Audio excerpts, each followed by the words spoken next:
Comunicando Direito. Apoio Cultural. Sostre Imóveis. Avenida Assis Brasil, 4990, Sala 201. Telefone 3340-8143, Porto Alegre. Estamos no ar com o programa Comunicando Direito da GESUL TV, canal 6 da NET. Nosso programa hoje está composto da minha esquerda, a doutora Ângela Beatriz da Silva, abaixo, o doutor Luiz Fernando Plácido, e à minha direita, a doutora Márcia Plácido. Bem, o primeiro aspecto que nós vamos abordar agora foi essa discussão, essa polêmica que surgiu agora durante essa semana, que foi o ministro Marco Aurélio concedendo uma medida liminar, sem oitiva de Ministério Público, sem oitiva de ninguém, concedendo liberdade a um traficante poderoso, né? Como é que é o nome dele? Não sei o que, do rap, né? Como é que é o nome? O André do Rap. André do Rap, é um traficante milionário, tem helicóptero, Casaanga dos Reis, e foi lá e conseguiu um habeazinho e picou a mula, né? Como se diz o outro, né? Então, eu queria saber da bancada o que é que os colegas acharam. Ele agiu acertadamente, diz ele que agiu corretamente, né? Só que, em seguida, na mesma noite, o Fux revogou essa decisão dele e mandou prender novamente, só que aí já era tarde, né? Acho que ele já estava lá no Paraguai, Bolívia, etc. e tal, né? Pois, então, eu queria que os colegas debatessem, discutissem dessa sua opinião sobre essa situação. O Marco Aurélio agiu certo, agiu errado, o Fux agiu correto, revogando essa liminar que havia dado. Quem é que começa aí? Do ponto de vista técnico, eu acho que o ministro Gilmar Mendes agiu corretamente. Ele não olhou para a capa do Marco Aurélio. Marco Aurélio. Ele agiu corretamente, porque ele não olhou para a capa do processo, como ele diz. O dia que eu olhar para a capa de um processo, eu entrego a minha capa de ministro, do que ele está muito certo. Ele disse que não é um processo, é questão de argumentos. Os argumentos do advogado desse... Eu acho que ele já devia ter entregue essa capa dele há muito tempo. Eu não concordo. Eu acho. Até porque, de acordo com o pacote anticrime aprovado esse ano, em janeiro, se a preventiva não for pedida sua renovação a cada 90 dias, ela está de forma ilegal. Então, como não houve esse pedido, e isso está previsto na lei, que houve alteração do artigo 316 do Código de Processo Penal, pelo pacote anticrime, de origem do Alexandre de Moraes, copiado pelo ministro Sérgio Moro. Não, copiado não. Sérgio Moro, vamos colocar os primos. O Sérgio Moro alertou que esse dispositivo ia dar problema, porque os juízes de primeiro grau não iam ter condições de revisar a cada 90 dias prisão preventiva. Ele alertou isso, pediu para o Bolsonaro vetar, e o covarde do Bolsonaro não vetou, porque ele não queria ficar mal com o Congresso. Mas, por exemplo, no caso do presidente Lula, eu duvido que ele analisaria a cada 90 dias a possibilidade de renovação da preventiva.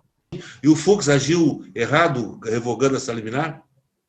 Corretamente. O ministro Pavão, como é o Fux, ele sempre tem que dar o ar da graça dele, atuando em decisões de colegas, usando do poder de ser o presidente. Ele não é o ministro acima de todos, ele é só se mais um Se ele não podia dar essa decisão, se ele não podia, por que ele deu?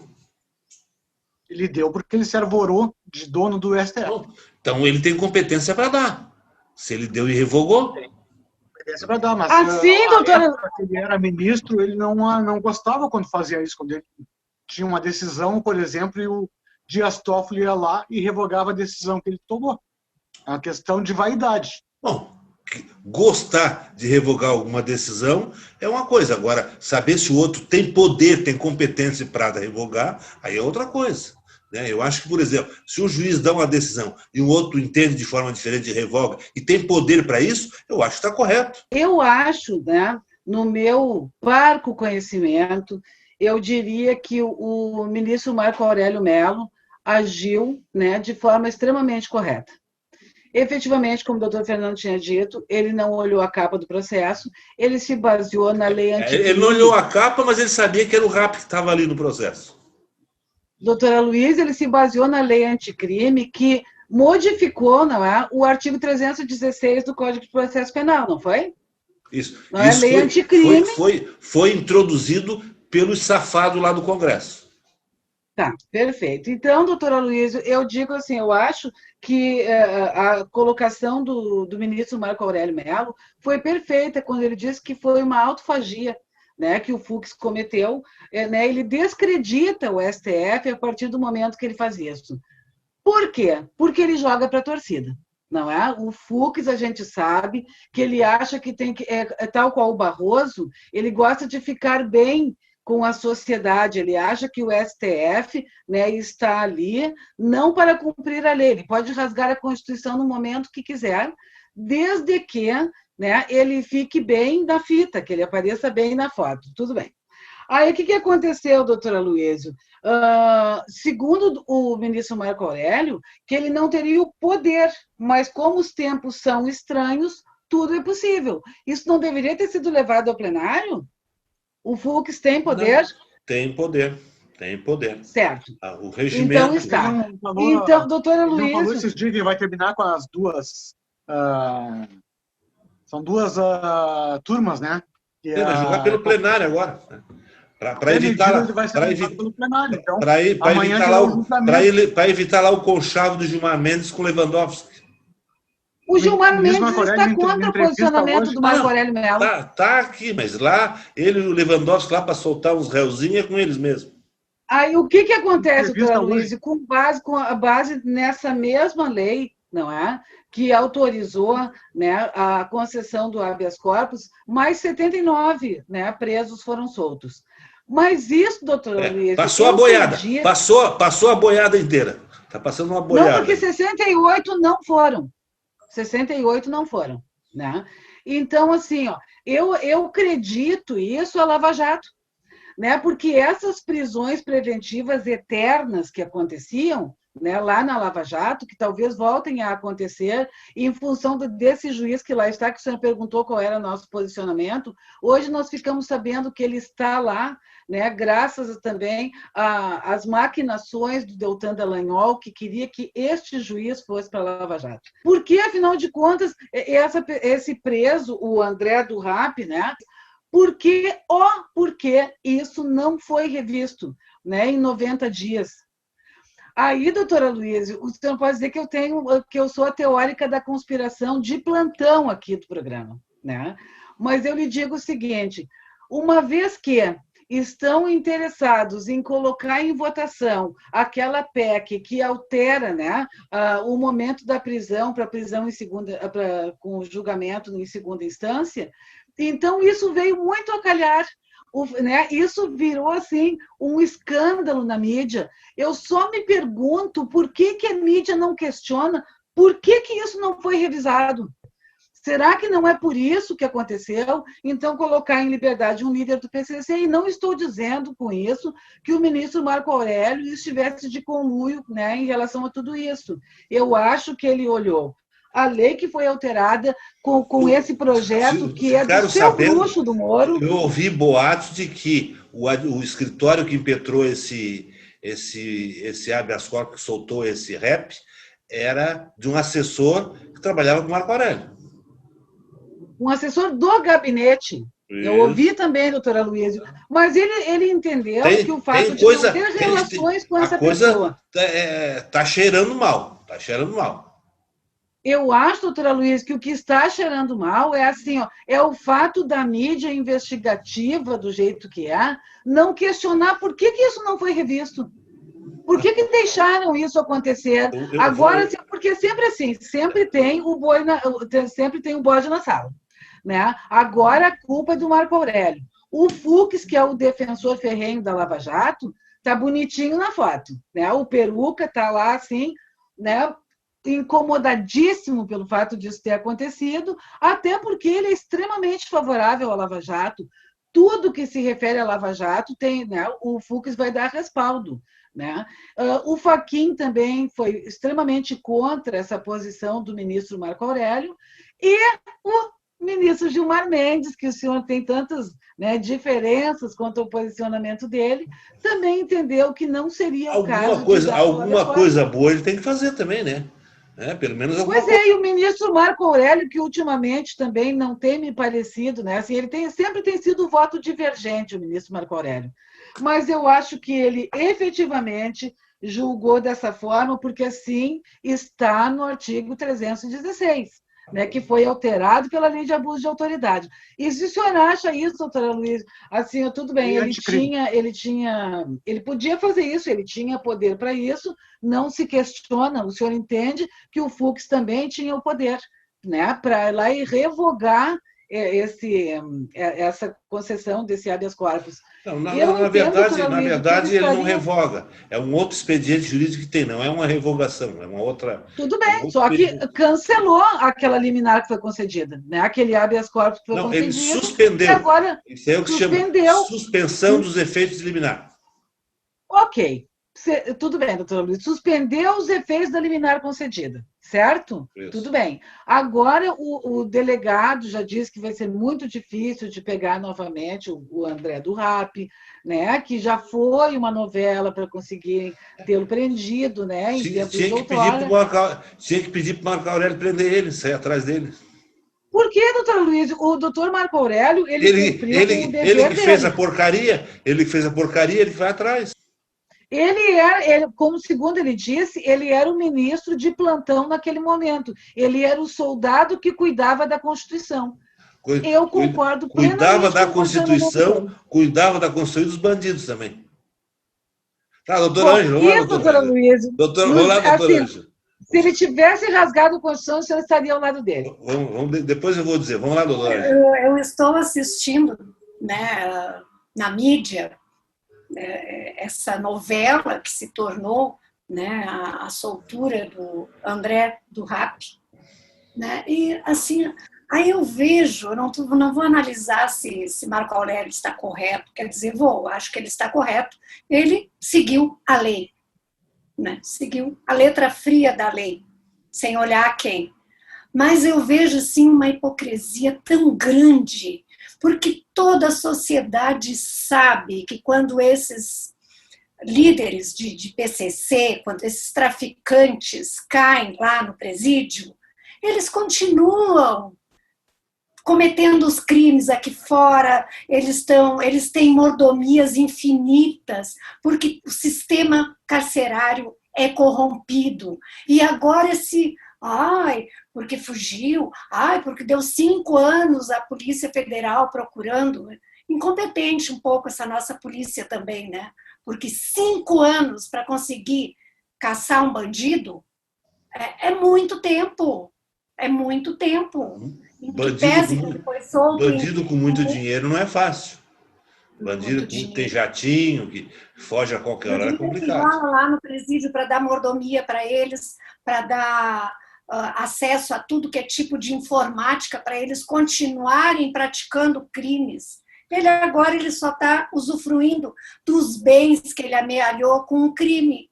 A diferença é essa, porque para a sociedade não vai fazer uma diferença imensa ele estar preso ou ele estar solto. Melhor que ele esteja no Paraguai, melhor, mas para a sociedade em si, que se sentiu aviltada com a decisão do Marco Aurélio, isso pouco importa, porque lá na boca do fumo, lá onde existe, né, nos morros, onde tem o PCC, comanda as comunidades, vai continuar tudo igual, vai continuar tudo exatamente igual. Tanto faz ele estar preso quanto ele estar solto.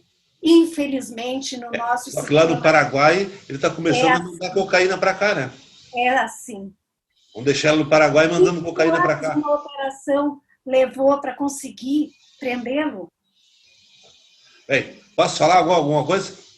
Posso falar? O senhor falou o tempo todo, né? Não vem dizer que o senhor não falou. Falei nada. Falou sim. Bem, o que eu tenho a dizer é o seguinte.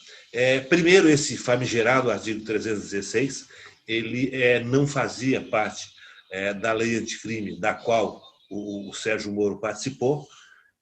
Ela foi introduzida pelo Congresso. Eu até ouvi uma discussão lá, lá se insurgiu, não, mas não dá para colocar isso aqui, porque não sei o quê. Aí chegou um outro lá, não, porque não sei o quê. Tá, então bota assim, depois a gente vê como é que fica. Ou seja, na verdade, lá o Congresso, ele legislou em causa própria. Qual era o objetivo principal do Congresso ao inserir esse dispositivo? Era as prisões da Lava Jato. O objetivo era só Lava Jato. Só que eles não se deram conta que isso ia beneficiar também traficante, assaltante, latrocida, estuprador, e atingir todo mundo, não só o pessoal da Lava Jato. Eles estavam com medo com aquelas prisões que às vezes se prolongavam, realmente, eu reconheço. O Lula ficou 1 ano e pouco preso, outros lá 2 anos. 580 dias. Não, tudo bem, doutor, não vou entrar no mérito. Mas, de qualquer maneira, a preocupação deles é que quando eles caíssem, porque eles vão cair, algum deles vão cair lá na Lava Jato. Aí já tinha isso, senão eu vou ter essa válvula de escape de que, se não renovar a minha prisão em 90 dias, eu vou para a rua. Então, na verdade, foi legislar em causa própria, os congressistas. Bom, mas, infelizmente, e o nosso presidente, esse competente Bolsonaro, poderia ter vetado esse artigo. Aí ele vem com aquela desculpa, eu não vetei porque eu quero manter uma boa relação com o Congresso, porque não sei o quê. Que nada. Ele não vetou porque ele tá ali, ele está associado ao Centrão. E o Centrão é o que mais pessoas vai ter atingido pela Lava Jato. É isso. Como ele estava ali com o Centrão, ali, um dedo de unha com o Centrão, evidentemente que ele não tinha interesse. Ele arrumou aquela desculpa, mas eles podem me derrubar o meu veto. Olha, para derrubar um veto presidente, até derruba, mas não é fácil, é difícil. Bom, passada essa introdução, de que esse artigo 315 foi deliberadamente inserido para beneficiar os próprios congressistas, não se preocuparam com os efeitos colaterais, como está havendo agora com o traficante.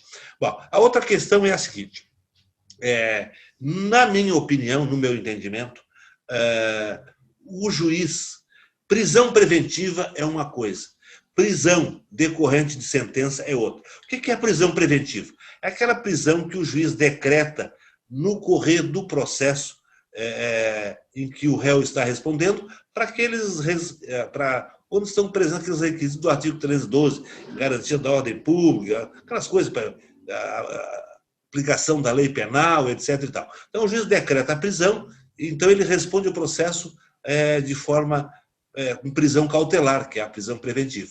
Bom, depois o juiz dá a sentença. Bom, se o juiz absolver o réu, evidentemente ele manda soltar, porque aí cai a prisão preventiva. Não tem cabimento manter preso um réu com prisão preventiva que foi absolvido. Bom, então ele mantendo, ele condenando o réu, não teria sentido ele condenar o réu e mandar soltar. Bom, então a sentença ela está endossando aquela prisão preventiva. Aí o que acontece? O réu entra com recurso.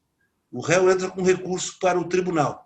Bom, no momento que o juiz profere sentença, o réu recorre, o juiz recebe a apelação e encaminha para o tribunal, o juiz do primeiro grau ele perde a jurisdição sobre o processo. O processo já está... Até vou citar um exemplo prático. Nos processos eletrônicos até não teria problema. Um processo físico, tá? Processo físico, o réu respondeu preventivamente, o juiz condenou, houve recurso, foi para o tribunal. Como é que o juiz lá do primeiro grau vai renovar a prisão preventiva se o processo físico está lá no tribunal? Ele não tem nem acesso ao processo. Como é que ele vai renovar essa prisão preventiva? Aí, então, eu entendo que ela tem que ser renovada, e isso realmente aí é de bom alvitre até, porque às vezes tem pessoas que ficam 1 ano preso, 1 ano e meio, sem sentença condenatória. Então, me parece que aí, nesse caso, no primeiro grau, se aplicaria essa dispositiva. A cada 90 dias, o juiz tem que renovar a prisão, porque o processo está sob a sua jurisdição. No momento que saiu da jurisdição dele, ele não tem mais jurisdição sobre o processo. Quem tem a jurisdição passa ao tribunal, e depois do tribunal passa ao STJ, aos tribunais superiores. Então é o seguinte,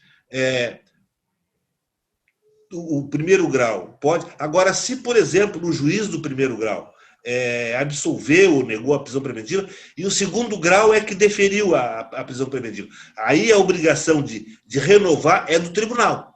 A obrigação de renovar é quem decreta a prisão. né? Então, me parece que o Marco Aurélio fez um conceito muito literal da lei, porque se o juiz não tiver que meditar e aplicar aquele certo princípio da discricionariedade que o juiz tem nas suas decisões, então nós não precisamos mais de juiz, né? Hoje eu ouvi essa semana aquele colunista Zero Hora, o Davi Coimbra, dizendo, olha, se tiver que, como o Marco Aurélio interpretou literalmente a lei, tem que renovar em 90 dias. Não renovou, vai para a rua. Se for assim, então, não precisa de mais juízes. Vamos automatizar o judiciário. Botar na figura do juiz um computador. Vamos criar um programa em que se alimenta ali o computador uma série de coisas e o computador dá o resultado. Aí não precisa mais juiz. Então, na minha opinião, ele teve uma decisão que, na minha opinião, não... Ele concedeu a liminar sem, inclusive, pedir informações, que é praxe na concessão de habeas corpus, pedir informações para a autoridade coatora. Dificilmente o juiz dá uma liminar. Olha, se eu vi uma ou duas na minha vida de 35 anos de advogado, foi muito. Um juiz, um tribunal, concedeu uma liminar de habeas corpus sem ouvir lá o primeiro grau. Sem ouvir. Já teve até, aconteceu uns casos aí, que ele deu a liminar, não consultaram lá a Suzé, e o cara tinha mais 2, 3 prisões e foi para a rua. Depois não pegaram mais. Bom, então, se o tribunal que deu a preventiva, então ele tinha a obrigação. O juiz, depois do primeiro grau, esgotou a jurisdição, pronto, ele não tem que fazer mais nada ali. Nem pode. Ele perdeu a jurisdição, ele não tem mais jurisdição sobre o processo. Ele esgota a jurisdição quando ele profere sentença, recebe o recurso e encaminha o processo para o tribunal. Bom, agora a decisão do ministro Luiz Fux, ela está acertada e ele não é, como disse, não é nenhum justiceiro. Tá na lei. Presidente de tribunal pode suspender efeito de liminar dado por seus de forma monocrática. Nós tivemos aqui o caso, o Favreto não deu a liminar de habeas corpus para o Lula? O presidente do TRF não suspendeu a liminar? Vocês recordam? Doutor Luiz, eu até estava esperando o senhor concluir a sua fala, porque eu gostaria de falar a esse respeito, se o senhor me permite. Claro, sim. O senhor, veja bem, primeiro o senhor falou que o Congresso legislou em causa própria, né? Porque sabe que isso não vai é em causa acontecer. Própria, ele é em causa futura própria. O senhor colocou isso. Então, que eles estão preocupados com a Lava Jato, né? E esqueceram que outros seriam soltos. Então, a partir dessa sua premissa, né? Então, o Congresso é composto por criminosos, certo? Tá. Mas o senhor parou para pensar também... A maioria. O senhor parou para pensar, doutora Luísa? A maioria mete a mão no dinheiro público. O senhor já parou para pensar também, assim, porque o senhor está vendo, né, toda essa situação em relação ao Congresso, o senhor está vendo em relação ao André do Rap, né? O senhor já parou para pensar no pobre de tão preto, no preto de tão pobre, lá da periferia, que ficam presos uma eternidade e, quem sabe, isso possa vir fazer com que eles voltem a ter a liberdade, né? Porque essas prisões se tornam ilegais se elas não forem revistas em 90 dias.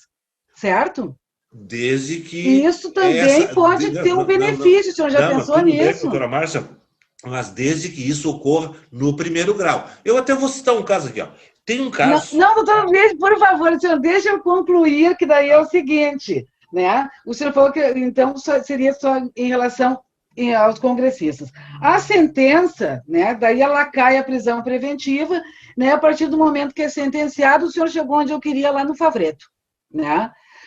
Porque o Favreto deu um habeas corpus, né, para o presidente Lula, e por que o Moro foi consultado, se ele podia ou não ser solto, o Moro em férias em Portugal? Eu não vi ele não tinha mais jurisdição. Eu não vi ele ser consultado. Ele foi, eu acho que o delegado da Polícia Federal pediu informações. Olha, fulano, tem que soltar. Eu disse, olha, entre em contato com o tribunal. Se o tribunal mandar, tudo bem. Ele apenas pediu doutora Luísa. O senhor sabe que não foi assim. Ele pediu uma opinião. Opinião é uma coisa. O que eu faço? Estou aqui com a liminar para soltar.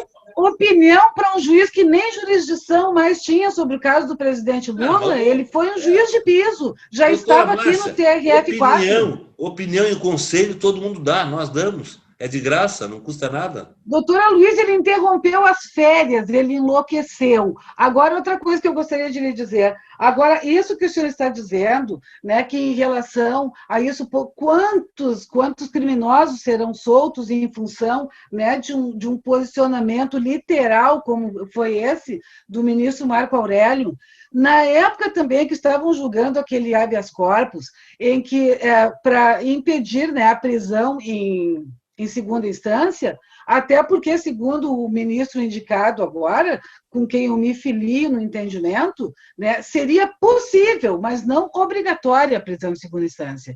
Aí eu digo o seguinte, doutora Luísio, na época a mídia enlouqueceu dizendo que mais de 140 mil presos, né, assassinos, né, homicidas, feminicidas seriam soltos.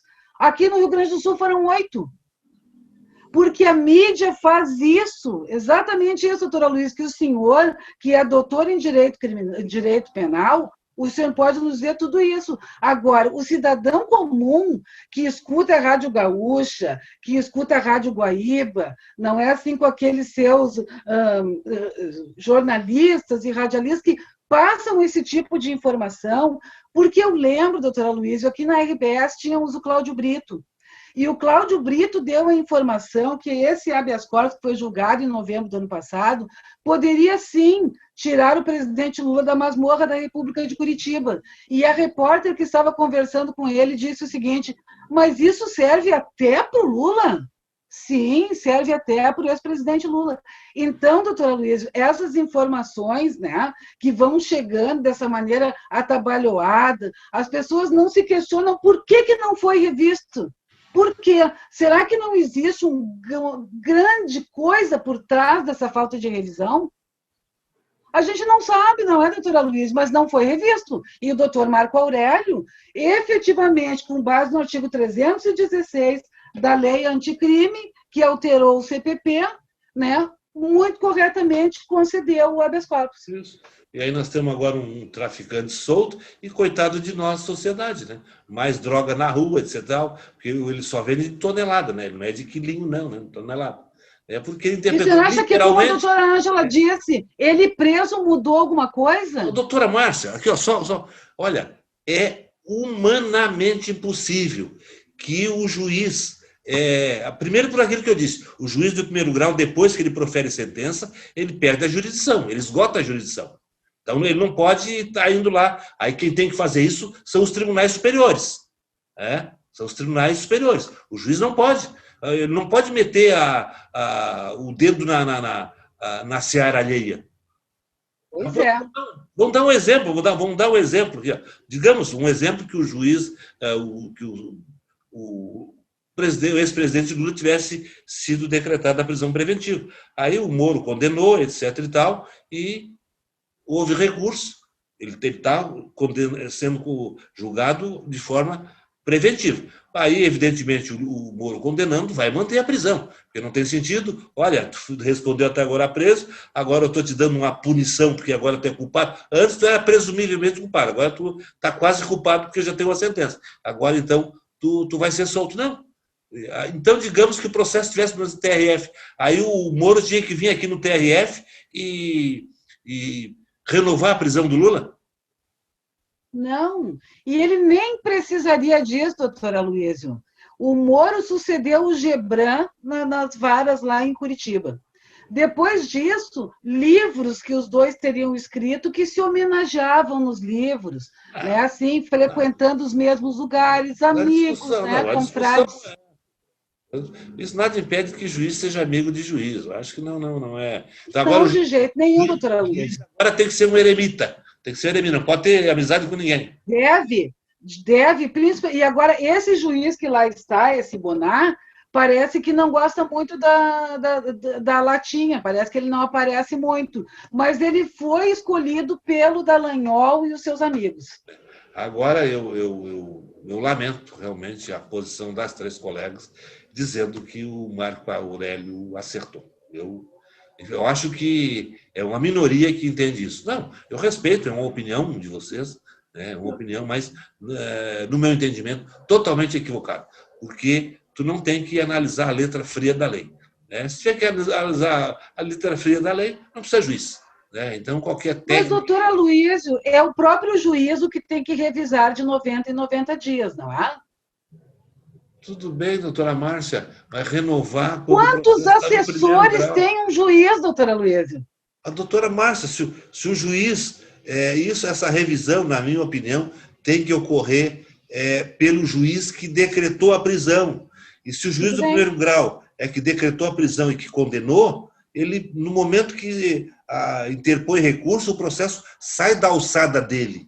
Ele esgota a jurisdição, o processo da jurisdição... E aumenta o número de assessores no Tribunal Superior, doutora Luísa. E se essa pessoa tinha tanta periculosidade, o senhor não acha que deveria ter sido aí os tribunais superiores, de uma maneira mais cautelosa? Os tribunais superiores também não podem renovar essa prisão, porque não foi eles que decretaram. A não ser quando... doutora Luísa, eu lamento muito. Bom, mas como é que ele vai renovar uma prisão que não foi decretada por eles? Eles vão ter que chamar, o senhor vem aqui no TRF para reexaminar. Não, doutor Luiz, eu lhe confesso que eu não posso lhe falar assim, com muita propriedade a respeito desse assunto, porque eu não sei, né, se ele só tinha tido o julgamento em primeira instância. Eu não sei exatamente, mas essa prisão dele, que eu saiba, era preventiva. Ou seja, então ele não tinha sido julgado ainda. Agora, por este crime que ele estava preso. A gente percebe que esse pacote anticrime... Mas ele tinha outra condenação. Eu acho que tinha outra condenação, não tinha? Pô, também não... Tá, pode falar. Esse pacote anticrime veio só para tumultuar. Tumultuar porque... projeto magnânimo... Esse pacote veio para tumultuar.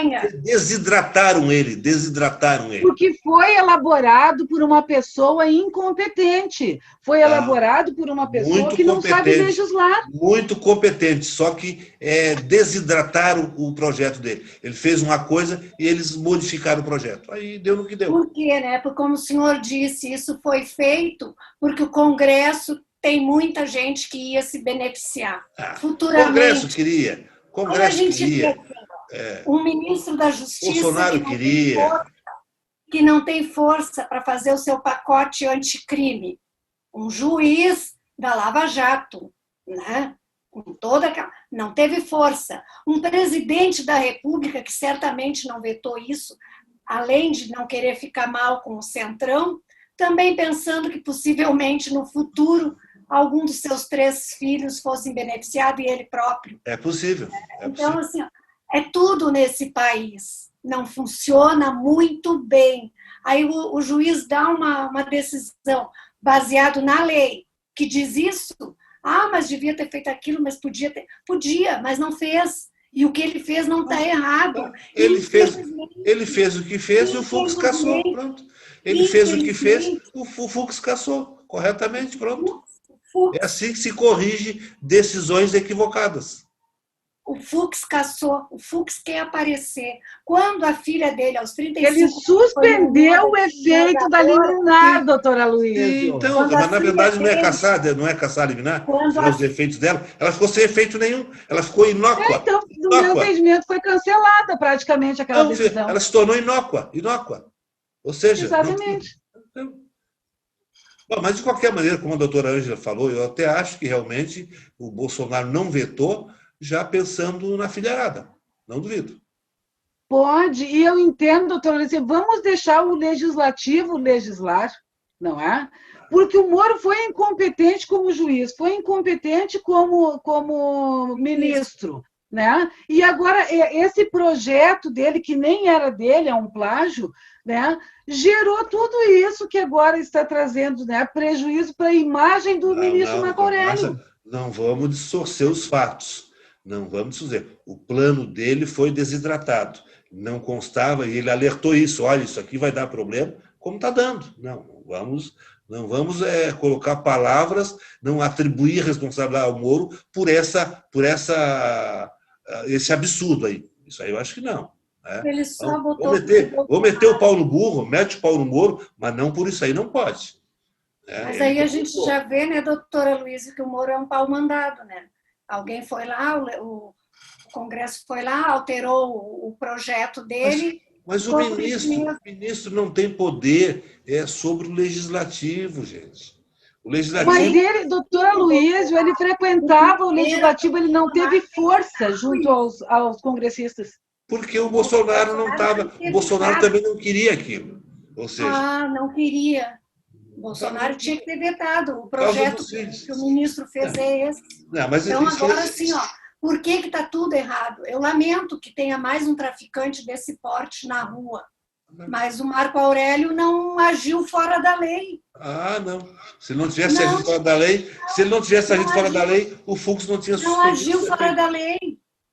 E o Fux agiu fora da lei? Fux é o da peruca. Jogou para a torcida. Ele agiu fora da lei? Sim. Agiu fora da lei? Foi revista em 90 dias, doutora Luísa? Não. O que diz a lei? Não foi. Mas isso, o primeiro grau tinha que ter feito isso. Não é lá o tribunal que tem que renovar a prisão preventiva. É o juiz de primeiro grau. E o juiz de primeiro grau já tinha esgotado a jurisdição. Então não era mais preventiva a prisão dele. Decorria do assento. Não, doutora Márcia, prisão preventiva, o que é? Quando o réu responde o processo até a sentença. Antes que o juiz sentença e condena, aquela prisão deixou de ser preventiva, passou a decorrer do título da sentença penal condenatória. Não teria sentido deixar o réu preso preventivamente e mandar soltar a sentença.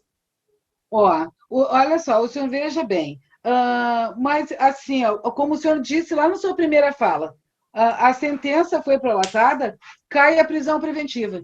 Então não tinha sentença, é isso? Então era o juízo de primeiro grau, porque ele estava preso preventivamente. Nesse caso aí, especificamente, eu não estou... Eu estou falando, assim, doutora Márcia, sobre a questão da aplicação da renovação... Não, eu lhe entendo, doutora Luísa, eu estou falando desse caso concreto. Ele estava preso preventivamente, não sei então era obrigação do juiz de primeiro grau.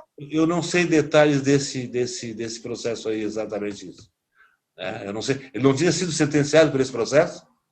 Eu acredito que não, porque a prisão era preventiva segundo a determinação do acreditar uma coisa, agora ser é outra bem diferente.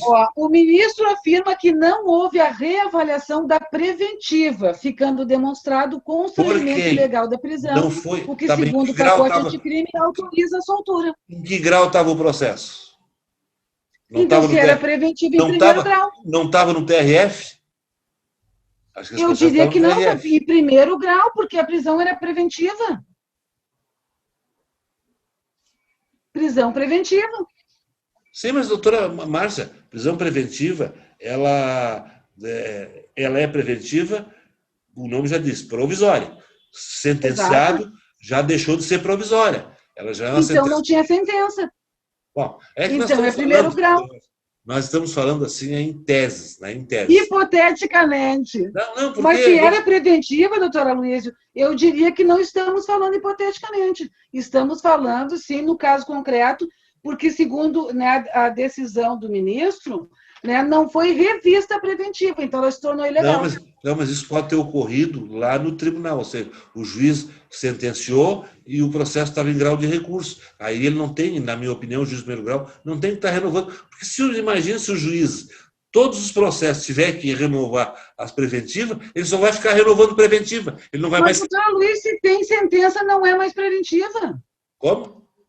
Se tem sentença, o senhor disse lá na primeira fala que cai a preventiva. Perfeito. Não. Entende? É isso? Se transforma o título da prisão. Aquela prisão que era temporária, agora passa a ser prisão decorrente de sentença. Do cumprimento da pena determinada, não é? Então, e aqui o ministro fala em preventiva. O que eu queria... Sim, preventiva que havia sido decretada lá no primeiro grau e o processo seguiu adiante. Ele já está preso há não sei quanto tempo. Eu não acredito que em 2 anos o processo não tivesse tido a sua concluída a instrução processual. Eu não acredito. Né? Mas de qualquer maneira, é o seguinte, aqui, ó, se o juiz, no mínimo, a cautela que ele deveria ter, o Marco Aurélio, esse pavão misterioso, informações lá, aportou aqui um habeas corpus e solicito informações. Isso é que, via de regra, o relator de um habeas corpus faz. Aí, dependendo lá olha, não fiz nada, por exemplo, tem juiz de primeiro grau que às vezes nem responde o pedido do ministro. Quando eles não respondem, o que é que o ministro faz? O segundo grau concede o habeas corpus. O juiz do primeiro grau nem informações prestou, né? Então, acho que ele podia ter tido a cautela de pedir informações. Olha, solicito informações no prazo de 5 dias. E aí depois decidiria. Aí se ele dissesse, olha, não fiz, aí tudo bem. Mas isso vai dar muito pano para manga, vai aparecer muita coisa aí. Vamos passar para aquele outro assunto, daqui a pouco nós vamos ficar falando só nesse rap aí, desse rap. Esse rap já se escafedeu, está na Bolívia, já está no Paraguai, se é que já não está na Europa lá, andando nos iates. Feliz da vida. Graças ao Marco Aurélio, né? Graças aos garantistas, né? Graças aos garantistas, né? Quando a doutora vem defender... Graças ao pacote anticrime do seu bruxinho aí, doutora. Do Congresso. Ele não fez esse projeto aí. Ele fez o projeto, mas desidrataram ele. Colocaram aquilo que ele alertava que ia criar problema e acabou criando. Está aí, ó. Aí eles, isso aqui vai dar problema. Não há como é humanamente possível, juiz de primeiro grau, analisar, renovar a prisão preventiva de casa. Eu até vou citar um exemplo aqui agora. Tá? Eu vou entrar com esse argumento. Eu conheço uma pessoa que está preso há 3 anos, preventivamente, sem sentença de primeiro grau. Acreditem se quiser. Está lá. Mas vamos passar para esse outro assunto aqui do Bolsonaro. Acabei com a Lava Jato. Acabei com a Lava Jato porque não tem mais corrupção no Brasil. E aí, não tem mais? Vocês acreditam nisso? Ai, meu silêncio eloquente, doutora Luísa. Eu não estou afirmando isso, não precisa vir. Não, eu sei, mas é risível. Eu acho que dobrou a corrupção, né? Dobrou, então, principalmente nesses órgãos mais afastados no Brasil. Não se tem notícia dele, porque você sabe que a corrupção, às vezes, ela é descoberta bem depois. O cara rouba hoje, daqui a 2, 3 anos que vai se descobrir. Aí vem as delação premiada, porque eu, por exemplo, agora eu estou atuando num processo criminal que a corrupção ocorreu 4, 5 anos antes. Depois é que vem aquela investigação, 2, 3 anos de investigação, aí é que vem a corrupção, comete hoje e não nos cobra amanhã. Ela vem com o tempo. A corrupção ela vem assim, é que nem uma erva daninha, que nem um câncer. Vem comendo aos pouquinhos, vem se filtrando na administração pública e vai metendo a mão no dinheiro. Mas eu gostei dele ter dito isso. Eu gostei porque a Lava Jato pariu o Bolsonaro. E agora, o que o Bolsonaro faz? Vai lá e liquida assim, com a imagem. Ele é um deboche a Lava Jato. Ele está debochando. Mas então ele esvaziou a Lava Jato. Então, vocês que eram tão críticos contra a Lava Jato, tem que aplaudir ele.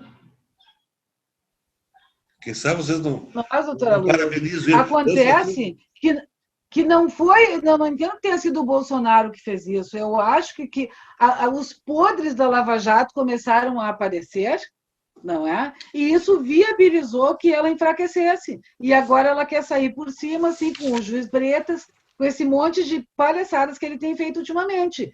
Né? Eles querem aparecer de alguma forma. Né? Mas assim, a gente não deixou os colegas falarem, doutora Luísa. Pois vamos deixar. Fala. Vamos falando aí, colegas. Vamos lá. A doutora Ângela e o doutor Luiz Fernando, vamos lá. O doutor Fernando, pode falar, doutor Fernando. Não, acho que o Bolsonaro fala que acabou a corrupção no Brasil. Ele esqueceu da própria família. Após várias reportagens, se descobre que eles só compram imóveis com dinheiro vivo, Bem lembrado. Fruto de rachadinhas, fruto das milícias. quando verbas são desviadas para programas da primeira-dama, quando aparecem 89 ou 92 mil reais depositados por Queiroz na conta da primeira-dama, para mim tudo isso aí é corrupção também. Ou seja, não acabou a corrupção do governo e não vai acabar nunca. Mas primeiro a gente limpa a nossa casa, para depois querer limpar o pátio. Então, ou seja, a corrupção no governo existe sim, ele não acabou com a Lava Jato, porque ele não tem esse poder para acabar com a Lava Jato. A Lava Jato vai continuar querendo escolher alvos específicos, partidos específicos, não tem como ele sozinho querer acabar com a Lava Jato. Ângela. Eu concordo com o doutor Fernando, né? E ele, também aquele desvio de verbas, né? Que era destinado, de doações destinadas ao combate do coronavírus, né? Que era para testes, que foi desviado para o projeto da primeira-dama, para uma ONG da Damares, né? Tudo isso, sim. Aí ele vai lá e grita: acabou a corrupção. E aí me lembrou uma coisa assim que é muito próxima do Bolsonaro, que desde a campanha, antes dele ser eleito, a doutora Márcia e eu já falávamos na bancada, né? A ditadura.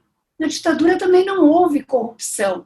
O que não houve? Corrupção a gente sabe que houve muita na ditadura. Muito empresário enriqueceu muito na ditadura. O que não havia era investigação e nem notícia, né? Não podia se noticiar. E é mais ou menos assim, se o Bolsonaro pudesse, ele já tinha acabado com a imprensa, a não ser com aquela que fala, né, das falcatruas que ele faz, ele e a família dele, mas ele deixaria só aquela imprensa coordenada ali, né, que vai dizer tudo a favor dele. Então, e como a doutora Márcia disse, né, é um deboche. Ele estava debochando da Lava Jato, tripudiando, né, que ergueu ele, né, que pariu ele, como o doutor Celso Tres disse aqui na bancada. E Bolsonaro é uma figura patética, é um mentecapto e está lá na presidência. Mas é muito esperto, é mentecapto, mas é esperto. Não é esperto, não. Senão, o povo é que se ele não fosse esperto, não teria sido eleito. Não é esperto. Ele não é esperto, é espertalhão. É espertalhão. Espertalhão. Né? Veio prometendo mundos e fundos, vou incentivar a Lava Jato, vou acabar com isso, com aquilo, e está aí, acabando com o Lava Jato, metendo a mão no dinheiro, a família, os parentes, os amigos, até os Vlasek está metendo na mão, etc. Agora, mudando aquele o que é que vocês acharam do Maia sobre aquela questão dessa prisão? Ele diz o seguinte, ó, ele sugeriu que tenha havido falha na conduta do Ministério Público na soltura Vocês acham que o Ministério Público falhou? Eu diria que sim. Porque o Ministério Público também poderia ter promovido essa revisão, até porque o interesse também é do Ministério Público, não é? A manutenção da prisão. Muito mais, né, do Ministério Público. Não é? Coisa que a palavra vindo de político como é o Maia, não dá para acreditar nessa gente. Em político não dá para acreditar. Eu sempre digo assim, ó, político, ele só não mente depois que morre. Enquanto ele é vivo, ele mente sempre. Nunca fala a verdade. Doutor Luiz, eu tenho a minha dúvida, como eu falei lá no começo, porque assim, uma criatura da periculosidade desse André do Rap, né? Como é que isso foi passar assim como perderam prazo também no Rio de Janeiro em relação ao Flávio Bolsonaro, o Ministério Público perdeu prazo. Então, gente, é isso que eu digo. Por que a mídia, assim, nesse caso lá do Bretas também, da investigação dos advogados que compravam sentenças no STJ, por que a mídia não busca quem é o ministro do STJ que vende a sentença? Eles, assim, que existe, principalmente na Globo News, a terceira turma do STJ está lá na Globo News. Então, assim, eles pegam todos esses assuntos, eles distorcem tudo, né, para que o cidadão comum que assiste muito, né, a Globo News, acreditando que se tornou uma pessoa muito politizada, né, assistindo aquilo ali, o cidadão comum acredita que realmente que o Ministério Público é composto, né, por anjos, né, que os juízes são incorruptíveis, que os juízes não falham, né, mas que o STF, sim, o STF é demonizado, o STF é político, né, por isso que a turma do Bolsonaro estava lá na frente fazendo o que fez. Márcio, eu vou dizer aqui para os colegas, ó, o primeiro grau do judiciário e o segundo grau do judiciário tem corrupção, não vou dizer que não tem, mas assim, ó, é uma corrupção que é insignificante. Agora, nos tribunais de Brasília, gente, Brasília é um outro mundo, aquilo lá é um antro de corrupção. Lá é um antro de corrupção, Brasília, em todos os setores, no executivo, no legislativo, no judiciário, é um anticorrupção. Eu sei, eu falo com conhecimento de causa. Só não posso dar nome aos bois. Sim, mas eu digo assim, ó, doutora Luísa, a demonização que a Lava Jato fez, né, em relação aos políticos também gera tudo isso. Quem é que se apresentou como novidade? O Bolsonaro. E as pessoas compraram aquilo. O povo engoliu, né? O povo engoliu. O Pelé tinha razão. O povo não sabe votar. Ele acredita numa conversinha bem feita e tá isso aí no que deu. Bem, pessoal, está chegando, está quase no ano, né, Felipe? O Bolsonaro é um expert em campanha. Pois é, mas uma conversinha bem feita do Bolsonaro chega a doer, né, gente? Aqui, ó, eu tive vendo uma entrevista dele anteontem, o homem não sabe nem falar. Pois é. O homem não sabe não falar, não sabe se expressar. Ele parece um palhaço mesmo, né? Parece um palhaço. Só gosta de dizer piada para os outros rir. Você não é presidente da República. E eu diria para você o seguinte, ó, dos últimos 30 anos, para mim está sendo o pior presidente da República. Até a Dilma acho que foi melhor que ele. Até porque, doutora Luísa, até a Dilma está sendo melhor que ele. 13 anos de governo popular para o senhor ver o que é, não é assim? Menos. Pessoas gabaritadas no governo. Não vamos enaltecer tanto o governo popular. Menos. Mas eu acho que até a Dilma é melhor que ele. Falando que é o pior governo, e eu estou lembrando que ele dizia, deixa o homem trabalhar, vamos torcer. Bom, não tinham deixado trabalhar, agora que ele trabalhou, se viu que não vale nada. Agora, ele não trabalhou, graças a Deus, ele não trabalhou. Imagina se essa criatura resolve querer mostrar Vocês queriam o homem no primeiro dia de governo, que o homem não trabalhasse. Se ele não tivesse feito esse projeto anticrime aí, teria sido muito melhor, porque até agora eu não vi beneficiar pobre. Bem, pessoal, está chegando no final do nosso horário, né? E eu gostaria, então, que cada um fizesse aí as suas considerações. Nós temos 1 minuto para cada um aí. Eu só vou desejar uma boa semana a todos e me dar meu boa noite. Só isso? Não quer dar um requinte, não quer dar lá um parabenzinho lá pro Collor de Mello? Manda um parabéns. O Collor de Mello se aposentou, né? Não, mas esse outro Mello aí. Não, Celso de Mello. Não, Marco Aurélio Mello, quer dizer? Marco Aurélio Mello foi até indicado pelo Fernando Collor, né? Sim, apadrinhado do Collor, ele é herança do Collor. Eu acho que o ministro... Só para incrementar um pouquinho, eu vou dizer o que ele falou hoje no programa Timeline. Ele falou que ele foi presidente do Supremo de 2001 a 2013 e jamais imaginou caçar a decisão de um colega. Vivenciamos tempos estranhos. Falou ainda. Eu não sei o que ele levará para o plenário. A gente se surpreende. Agora só falta essa. Ele querer endossar a própria decisão dele. Não, estranho ele dar essa liminar aí. Reforçou dizendo que ele não julga capa, ele julga conteúdo. Ele é daquilo assim, não, cada um não, se eu decidir é comigo, ou seja, ele quer autonomia total para todo mundo. Não é bem assim, gente. Não, deu decisão errada, tem que caçar. Decisão errada, tem que caçar. Não é errada, está dentro da lei. Está dentro da lei? Bom, então o Fux... A lei criada pelo próprio Sérgio Moro. Como é que é do Sérgio Moro? O pacote anticrime é originário do Ministério da Justiça do Sérgio Moro. Mas não o artigo 316. O artigo 316, quem sabe não foi de um petista a inclusão desse 316 aí. Doutora Luísa, ou ele é pai dessa lei ou ele não é. É? Ou ele é pai dessa lei ou ele não é. Eu não duvido. Não, só um pouquinho. Ser da lei é uma coisa, agora do artigo, eu não duvido que não possa ter sido um petista, mas eu acho que não. Ele Não vai foi ter que petista. aceitar um filho Eu com acho os que vícios que a tem. introdução desse 316 foi do Centrão. Acho que foi o Centrão que meteu esse artigo 316 aí. Né? Porque o Centrão é o mais enrolado de todos, né? E está ali com o Bolsonaro. Quem mais? Mas se o artigo 316 está em vigor, Marco Aurélio não decidiu. Para que o juiz tem que interpretar a lei? Vamos interpretar ela. Ele interpretou ao pé da letra. Ele é garantista, ele interpretou ao pé da letra. Princípio da razoabilidade. Isso é que um juiz honesto e competente tem que fazer. Todo mundo quer a aplicação da lei. Quando a lei é aplicada, há divergência. É aplicada, mas não dessa forma aí. A letra fria da lei, então é isso aí. A lei é Vamos literal. cuidar, as interpretações são muito perigosas. Por isso é que o país está numa pindaíba desgraçada.